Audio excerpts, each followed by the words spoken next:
හංග හංගා අතේ කරගැට හඳුරු නෑ කිසිදාක පෙන්න. දරුවෝ හින්දා රෑට රෑට ඇස් ඇරන් නොසැලීම වුණා. මහා නුකරු බුරුත ලෙස සමව හෙවනක් හැමට දුන්නා. කෙනෙක් හිටියා හුස්ම දෙන්නට තාත්තා යන නමින් දන්නා. අද ජාත්‍යන්තර පියවරුන්ගේ දිනය.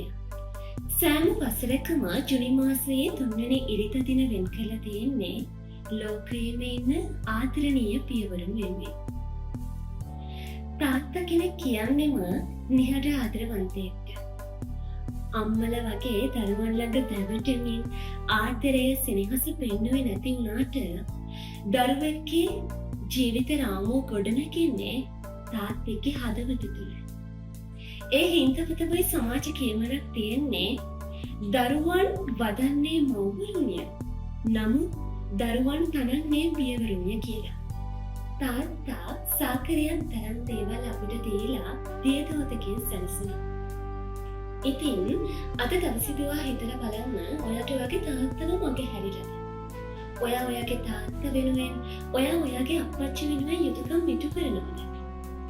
තව එකපාරක් හිතලා බලන්න. වචන වලින් නොකියවෙන ඔයාගේ තාත්තගේ ඔයාගේ අප්පච්චිගේ හදවතේ භාෂාව ඔයා තේරුම් ගත්තද කියලා. කියා දුක්ගිනි ඇවිලුණා නම් තාත්තත් අම්මෙක්ට සමමයි.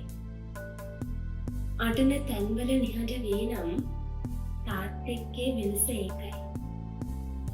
ඉතින් අසීමාන්තික කැපකිරීම් තුළින් දරුවෙක්ගේ ජීවිත ලස්සන කරන පියවරනේ. ඔබට සුබම සුබ පියවරුන්ගේ දිනයක් වේවා.